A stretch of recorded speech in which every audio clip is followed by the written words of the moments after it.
A very good afternoon, very good evening to you. Welcome to the deep dive. Folks, subscribers and viewers of this channel know that we talk about crime and we talk about politics on this channel. That's what we do.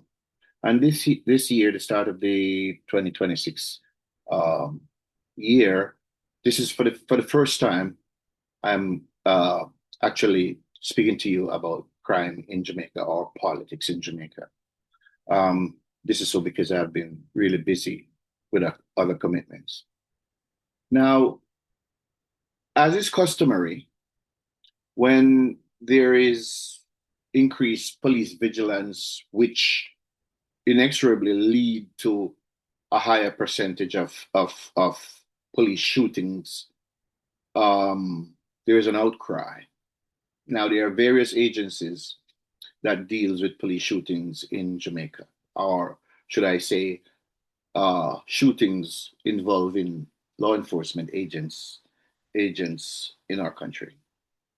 Um, there is also INDECOM, Independent uh, uh, Commission of Investigation, that is a government entity. An act of parliament created that body, and which is tasked with investigating um, complaints against the security forces, to include police shootings. Now, despite the fact that this agency has a mandate to investigate, the tactic of this agency, INDECOM, is more about uh, being on the media, being seen on television, with the principals being seen on television, talking about their concerns about police shootings. Now, first of all, INDECOM is an agency of the government. So is the police department, so is the military. And so they have a job to do, and so does the security forces. But INDECOM has associated itself with groups like Jamaicans for Justice, an antagonist foreign funded group that uh, works under the auspices as a human rights agency, which it is not. It is an agitator for criminals. Now, I am a little bit, maybe you guys can help me out on this, but I'm a little bit uh, flabbergasted, for want of a better word, because I've not seen in any country where there are two agencies of the same government that's supposed to be working towards a common goal, criticizing another government agency. I've never seen it. Now, I do agree that I don't know it all, and there may be cases where government agencies criticize each other, but I'm not privy to them. And so I understand every time the security forces step up their operations, which, like I said, it's going to lead to violent confrontations, because Jamaica is still one of the most violent countries on planet Earth. And so when we see involved fatalities, police fatalities, it is a symptom not of police being violent and wanting to terminate people's lives, but it is a symptom of the seriousness of the violence and the gang activity in our country. And so the bleeding hearts, they tend to look at the data provided by these agencies and say, well, look, we have so far about 12 to 14 shootings, and those are all regrettable. We've had about 12 to 14 shootings since the start of the year. Now, I don't know of any police officer who dons a uniform or whatever and decide I'm going to go out and kill people. That's not the role of police. That's not what police go to do. Police officers go to try to bring criminal to justice. And so in 2025, because of the improved vigilance of the police to include intelligence gathering and more proactive approaches towards eradicating violent crime in a small nation of just under 3 million people. 674 people were still reported unalived in that same small nation of 2.7 or 2.89 or 9 million people. Now, the 674 reported is a far cry from what happened in 2024. In 2024, the number was 1,114. And so when you juxtapose those two numbers, it represents a 42 to 43% reduction in fatalities in our country. This did not happen overnight. And the government has its own strategy, and there are many people whom I respect, who have who continued to propagate this idea that these downward trend in homicides in 2025 was a byproduct of SOEs that are states of emergencies initiated by the administration in power, and ZOSOs, zones of specialized operations. Now, I have written extensively on this as a former law enforcement officer who have studied law enforcement and studied the criminal gangs in our country for years, and I've written about them. And one of the things that I came away with is that, yes, communities are improved where there are sustained violence, gun violence in a community. When you flood that neighborhood, when you flood that area with security forces personnel, of course, violence is going to trend down dramatically in that area. And of course, we all know that in order for the neighborhood and that area to be improved, there has to be social intervention in terms of how the government now go in with social intervention programs, removing zinc fences, that sort of thing, and revitalizing the community. And to some extent, if young people are able to find jobs, there will be a reduction in crime. But it does not always follow that trend line, because uh, the application of states of emergency and ZOSOs has been in effect for years, and to the point where the people started seeing it as a nuisance. And of course, I'm not, Jamaican people find everything a nuisance, but especially when it comes to law and order. But it did not result. They did not result in lower crime. It did not. And if you look at the crime statistics in years past, that argument pretty much disappears, that it was because of ZOSOs and SOEs. First of all, SOEs, states of emergencies, are just snap decisions made by police commanders to quickly go into an area and to do organized raids, and they get out. So that does not have any effect beyond what is accrued, what is derived at the during that state of emergency. Usually they last for a few hours and sometimes for a day or two or more. Doesn't last long. ZOSOs are more protracted. So they're more likely to see a sustained reduction in violence in the area in which it is instituted. All right. I have argued that the reduction in crime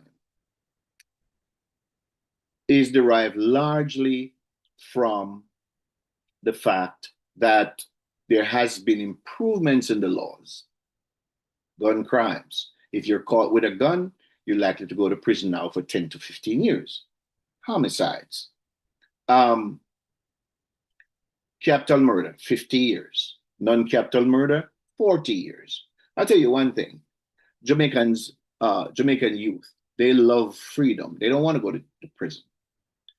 But we have seen where the courts have turned the justice system, had turned the justice system into a laughingstock, into a joke, into a turnstile. It's like a subway turnstile. Man shoots and unalives somebody, is arrested, is taken, put before the court, judge grants him bail. He goes out, commits the same crime of homicide, he's arrested, brought to court, granted bail. Still hasn't seen any trial. And this happens on 5 different cases that law enforcement knows about. He's arrested on 5 separate homicides. And given bail for 5 and still hasn't faced trial for the first homicide. And so, because there is no consequence, it causes homicides to escalate. Now, in the case I am referring to, this is just one case because this is par for the course. In the case I'm referring to, the alleged gunman eventually left the country and was arrested in the United States and deported back to Jamaica. It was only then that he was remanded to custody. So one of the things that I've militated for over the years, at least from my humble position and perspective, has been for there to be increased penalties for violent offenders, and that those penalties should be made mandatory. They should be removed from the hands of the judges because the judges have made a mockery of the system. Now, back to the question of the number of police fatalities. Look, police lockups and the prisons are filled with people who are caught with guns, who have committed gun crimes, who have committed gun crimes to include homicides, who are arrested peacefully, peaceably, and brought before the courts. Jails and prisons are filled with them. The difference with those who are unalived to a large extent, and I'm not going to sit here and say there are no bad police shootings. I would be a hypocrite. And to the extent that there are bad police shootings, those has to be addressed, and there are agencies and there are mechanisms in place to deal with those. But what we're not going to do, we're not going to demonize the people who risk their lives so that other people they don't know can live in peace and tranquility. So the people who decide that they're going to take up arms against law enforcement, they understand what the default is. They understand what the consequences are. There is no country that I know of, and I stand to be corrected again, where you can point any weapon at law enforcement, let alone a gun, and not go meet your maker. Again, you could drop your varying or different opinion in the comment section below. Let me know. I'm interested in knowing. I am really interested in knowing where that happens. So the mouthpieces who continue and perpetually run their mouths about, to include INDECOM, go do your job. Do your job and stop looking for clout on television. talking about how concerned you are. Do your job. It's your job to investigate. And where you find that there is behavior that's untoward, you submit the case file to the Director of Public Prosecutions, and your job is done. That's your job. Your job is not to face the gunmen. Your job does not include dealing with the tranche of illegal weapons that has completely taken over our country, that these young men and women have to face when they go out there. You have the luxury to sit on your backsides on Monday morning quarterback and question and cast doubt, cast aspersions. And you're doing it knowingly. You're doing it knowing what you're doing. Is to create doubt, uncertainty, and the versions of the police or the security forces, the story they tell, their version of how events occurred. And while we're on the matter, many of you sit on your backsides and talk about the need for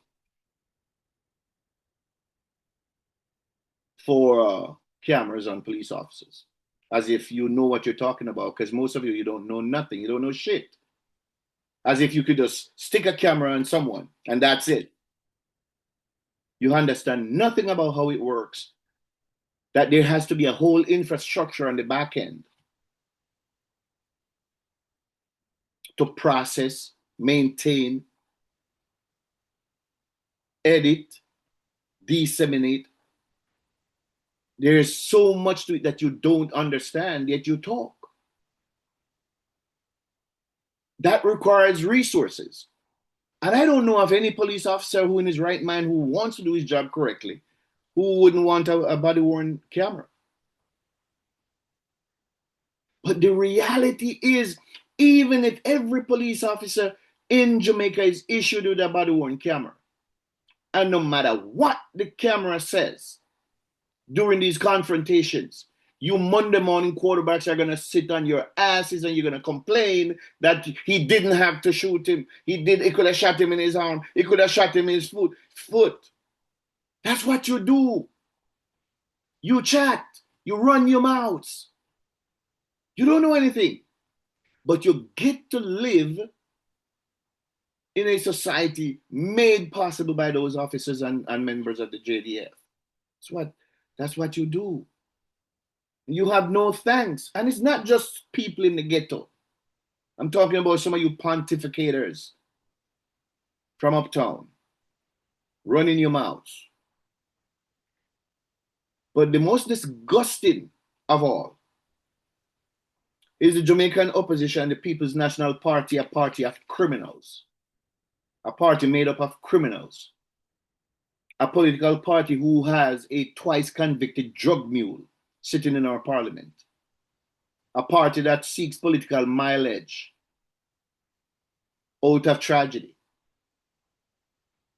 a political party that seeks to exploit the ignorance of some Jamaicans to garner votes, to garner support, a party that didn't see a gunman it didn't like, a party that never misses an opportunity to degrade the police, a political party that never seen a crime bill it didn't oppose. It is no wonder that for the most part, the entire dancehall culture, which is filled with criminals, supports the People's National Party. Murder, homicides are at a 31-year low because of proactive and intelligence-based policing. That's what I like. When I served, we gathered intelligence. What we didn't have is the support of the government to a certain extent, because they didn't have the money. Edward Siaga certainly didn't have the money, but he gave police support. Didn't have the resources. The country had just come out of 8 years of Michael Manley.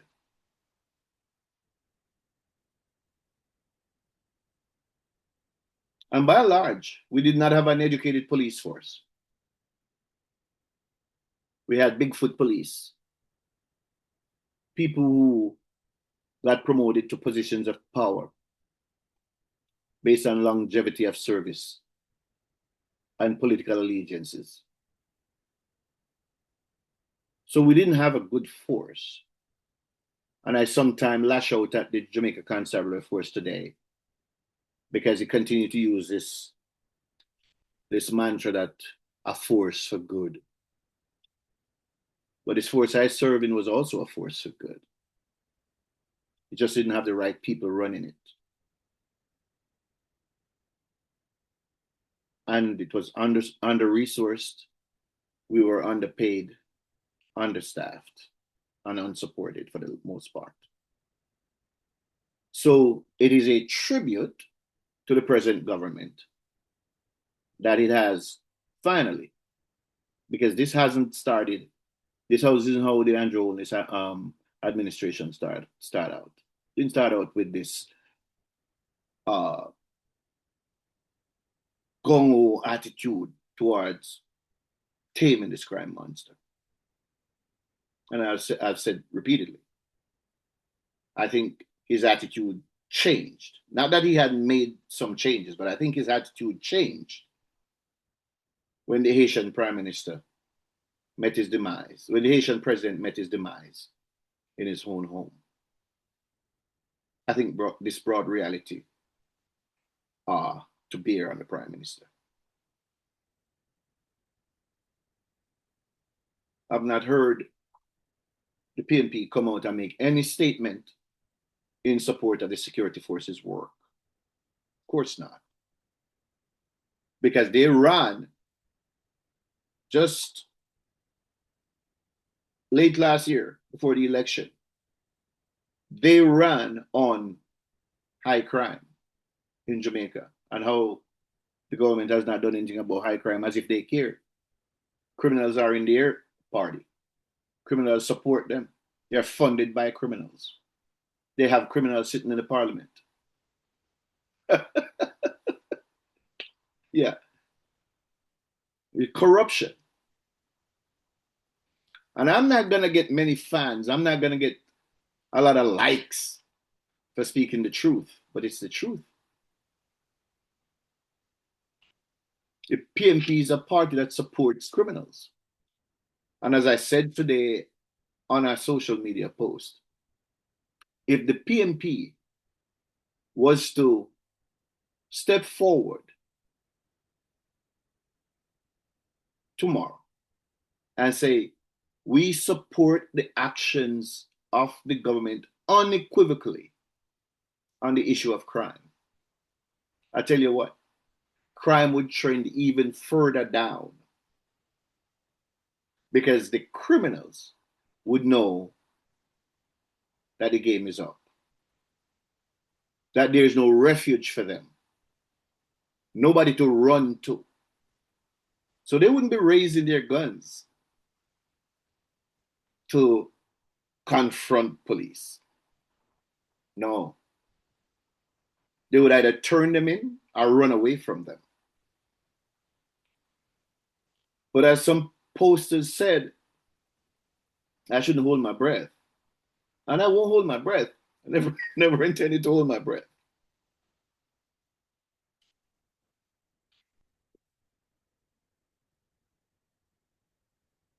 Under no circumstances would I expect the People's National Party, whether in government or in opposition, to stand up for the Jamaican state and the silent majority of Jamaican people who abhor crime.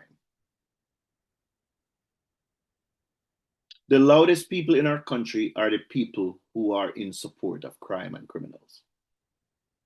It's not just in the ghetto, it's everywhere. And the PNP is a part of it. They hedge their bet. They hedge their bets. The People's National Party hedges its bet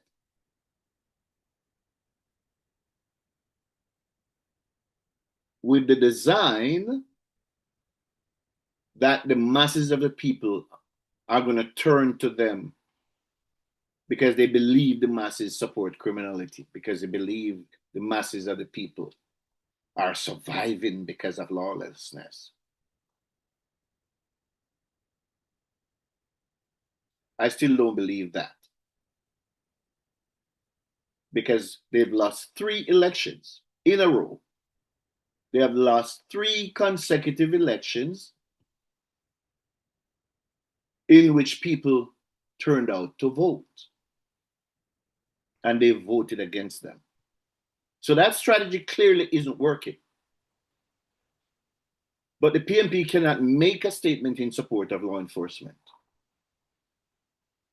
The People's National Party cannot make a statement on the dramatic reduction in crime. So what does it do? It comes out against the security forces and the police in particular, because it's a party of criminals. The leader, Mark Golding, all but called for blood and fire during the elections. Yeah. Called for violence.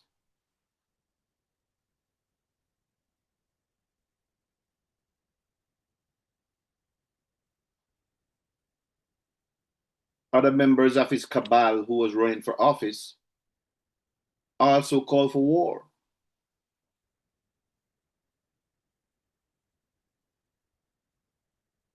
Yeah. So let me see what else I needed to talk about. Do you all know of any place that people are not comfortable or not happy about low crime rate? Because I can't think of any. And like I said, I really want you to tell me where people don't celebrate when crime is low. I don't hear any celebrations coming from Jamaica. It's sad. But I think if the majority of the Jamaican people understand how precipitous, especially now, how precipitous our economy is poised, and how just the perception that there's runaway crime in our country could literally result in economic collapse. Just a few moments before I came on the air, I listened to a statement by former Prime Minister Bruce Golding. And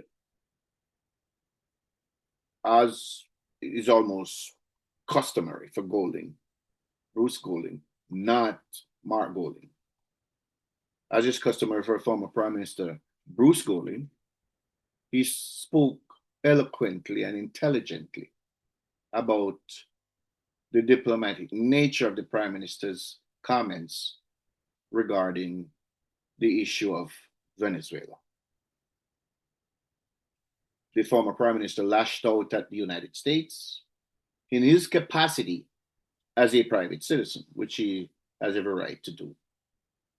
But the Jamaican Prime Minister can make no such mistake, considering the precipitous nature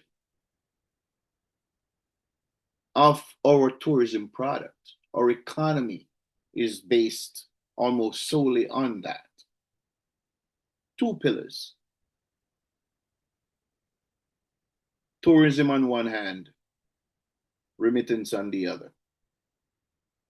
Most of our tourists come from the United States. Most of the remittance arriving in Jamaica, the other pillar that supports the economy, comes from remittance, which is people sending money back to their loved ones. All of that largely from one country. So imagine the Prime Minister not taking tact, not using diplomacy, not understanding the way the world works, and the harm it could cause had he not used diplomacy in addressing this issue, considering what the world faces with America right now. And so when I talk about crime, I speak about crime holistically, not just crime affecting our country, but talking about the corruption and the perception that can be derived from it and how it can seriously, seriously impact our country and the gains we've made.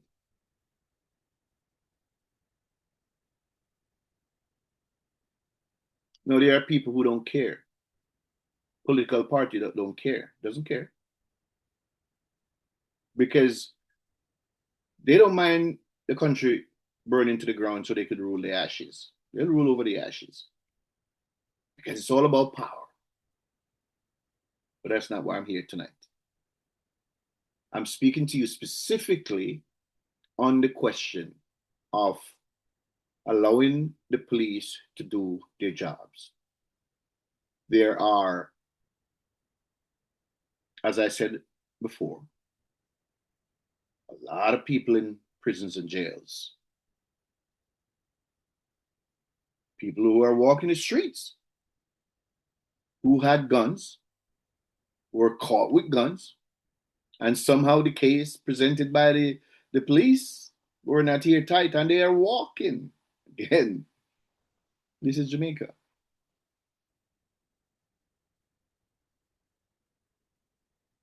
And we've seen it's not new. Corruption. They walk free. There are people sitting in the parliament, one person at least sitting in the parliament right now, who was imprisoned in Jamaica for cocaine, but yet was able to get an American visa to travel abroad. How that happened, I don't know. Seemed like his criminal record was sanitized. That's corruption. And when he went to the United States, he went back to his old habits, his old tricks, dealing cocaine. Of course, he was arrested,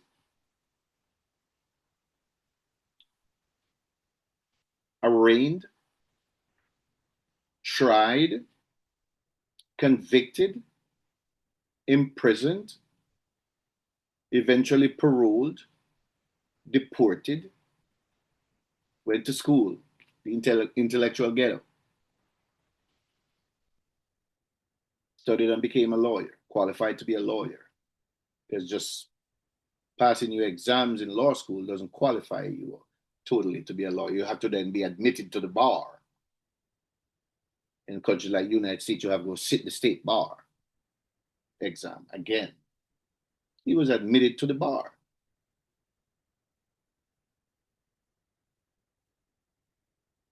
I speak of Isaac Buchanan, and the prerequisite, one of the prerequisites to be admitted as a lawyer to practice law in Jamaica is that the person must be of good character. Now, the body that's responsible for making those decisions is called the General Legal Counsel, GLC for short. But somehow they thought that his character was pristine. And so they allowed him at the bar. Even though there was insurmountable evidence, unprecedented, that he had no character to be an officer of the court. He was allowed to practice law. It didn't stop there. He went on a tear, demonizing and disrespecting the police, calling them dunce. Then he backtracked. Broadsided in the most disgusting manner the director of public prosecution, who just happens to be a woman. I think he was eventually sanctioned for that, but he didn't stop. He continued. being his criminal self. Now, even though his conduct is unbecoming an officer of the court, he still practices law today and teaches law. And is sitting in the parliament. So there's no way that the People's National Party can step forward or come forward and support what the police is doing. But those of us who have a voice must raise our voices and let the young men and women and all of the officers serving up to Dr. Kevin Blake and say thank you. Thank you for what you're doing. Keep up the good work. Don't let the naysayers and the Monday morning quarterbacks and the know-it-alls distract you from what you're doing. All they do is chat, run their mouths. They would rather celebrate dons, gunmen, guys who run around doing contract unaliving of their fellow Jamaicans. That's what they celebrate. They don't have a problem with 15, 16, 1700 homicides annually. What they have a problem with is the removal of the people responsible for the unaliving. But here's the kicker. As the police unalive those operatives, the murder number, the homicide number goes down. There's a reason for it. Those who are doing the unaliving are removed from the equation, so there's fewer unaliving. It's not rocket science. Doesn't require no law degree from up by the intellectual ghetto. None of that is necessary. Simple logic. Folks, we're going to talk some more on this subject, but tonight I really have to go. So let me know what you think. Subscribe to the channel as always. Let me know what you think. Now, here's the deal. You're not going to come on my channel and call me names. You're not going to come on my channel and be disrespectful. I am quite happy to hear all opinions, all views, as long as they're respectful. I'm not looking for clout. So you're not going to come on here and tell me if I suck my mother. You understand? You will be deleted. So nobody's going to see it. But if you come on here and talk respectfully and state your opinion, I'm very happy to interact with you. I'll respond personally to you with the same amount of respect. Folks, have a good night. Thank you. I'll see you on the next video.